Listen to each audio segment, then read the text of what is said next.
আমার কেন জানি ভালো লাগে না যে রমজান মাসে ইফতারি বানাবো না বা অন্য কিছু দিয়ে ইফতার করবো, এই জিনিসটা মোটেও আমার ভালো লাগে না।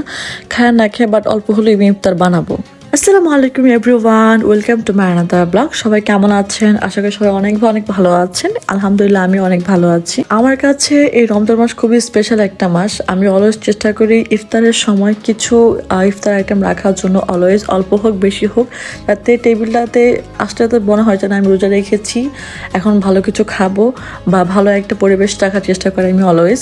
আজকের ইফতারটা আমার জন্য খুবই খুবই স্পেশাল, বিকজ আজকে হচ্ছে আমার হাজব্যান্ড আর আমি একসাথে ইফতার করব। আমরা হচ্ছে গত বছর রমজান একসাথে ছিলাম, এই বছর রমজানে আমরা আলাদা আলাদা। আমি তো ভেবেছিলাম যে আমরা এবার আলাদা আলাদা আমরা একসাথে ইফতার করতে পারবো না, বাট আলহামদুলিল্লাহ আল্লাহ পাক আমাদেরকে সুযোগটুকু দিয়েছে। সে চাকরি এখান থেকে সে একদিনের জন্য এসেছে, সে আবার চলে যাবে। সো আজকে ইফতার সামনের সাথে করছে, তো আমি ট্রাই করেছি আজকে ইফতারে যতটুকু সম্ভব ভালো কিছু রাখার জন্য বা তার পছন্দের জিনিসগুলো রাখার জন্য। আর আমি যখনই কিছু বানাবো তার পছন্দের খাবার বা পছন্দের কোনো আইটেম করব, সে ভীষণ খুশি হয়, এত খুশি হয় যে সে খুশি আমাকে গিফটও দেয়, মানে টাকা দেয় আর কি সে আমাকে।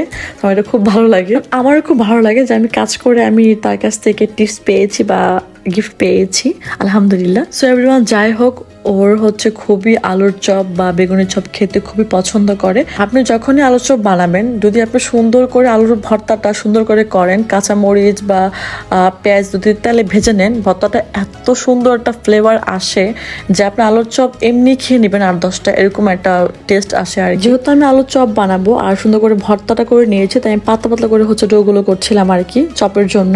এইদিকে ভিডিও করছিলাম আর হচ্ছে আলুর চপ রেডি করছিলাম, আর অন্যদিকে হচ্ছে অন্য হাতে বেগুনি ভাজছিলাম। আমি ওটা ভিডিও করা হয়নি। আমি খুব সুন্দর করে বেসনটা গুলিয়ে রাখি আগে থেকে। তারপর হচ্ছে আমি এখানে গরম তেল অলওয়েজ ইউজ করি। গরম তেল যখন আপনি বেসনে ইউজ করবেন, গুলানো বেসনে, তখন দেখবেন যে চপগুলো খুব সুন্দর হয়, দেখতে সুন্দর লাগে আর খুব মচমচে হয় আর খুব ইজিতে ফুলে। সো গাইস, অলরেডি আমার হচ্ছে ইফতারি বানানোর শেষের দিকে। আমার এখন আলু চপগুলো হয়ে গেলেই আমি হচ্ছে পেঁয়াজগুলো ভেজে নিব, মানে ডালের বড়াগুলো আর কি।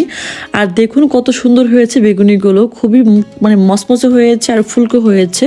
তেমন আলু চপগুলো ফুলকো হয়েছে, আপনারা দেখতেই পাচ্ছেন, আমি দেখাচ্ছি। আর প্লিজ কেউ আমার বেগুন কাটার শেপ দেখে হাসবেন না, আমার বেগুন কাটতে গেলে সেদিক হয়ে যায়, সুন্দর হয় না শেপগুলো আর কি। এরপর হচ্ছে আমি কোনো ভিডিও ক্যাপচার করতে পারিনি, অনেক তাড়াহুড়া করে আমার সব কিছু রেডি করতে হয়।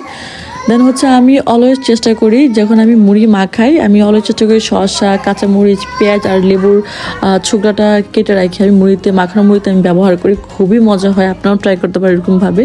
এটা আমি কোনো শো অফ করছি না, আমার ভীষণ ভালো লাগে এরকম ডেকোরেশন করে বা গুছিয়ে ইফতার করাটা খুব পছন্দের আমার। আম্মুকে আমি ছোটতে দেখে আসছি এরকমভাবে। দেন হচ্ছে আমরা ইফতারের পরে বিরিয়ানি খাই, আমার হাজবেন্ড খুব পছন্দ করে বিরিয়ানি খেতে। আর আজকে বিরিয়ানি করছে আমার শাশুড়ি আম্মুর হাতে বিরিয়ানি অনেক মজার হয়। আর এইদিকে হচ্ছে আমাদের ম্যান বাবা প্রত্যেক দিন ইফতারের টাইম বা ইফতারের পরে সে খেতে বসলে তার দুষ্টুমি শুরু হয়ে যায়। সো গাইস, আজকে ভিডিওটা এখানে শেষ করছি। আমি এখানে শেষ করছি। দেখা হবে নেক্সট কোনো ভিডিওতে। সব ভালো থাকবেন, অবশ্যই ভালোবাসার পাশে থাকবেন। আল্লাহ হাফেজ, টাটা।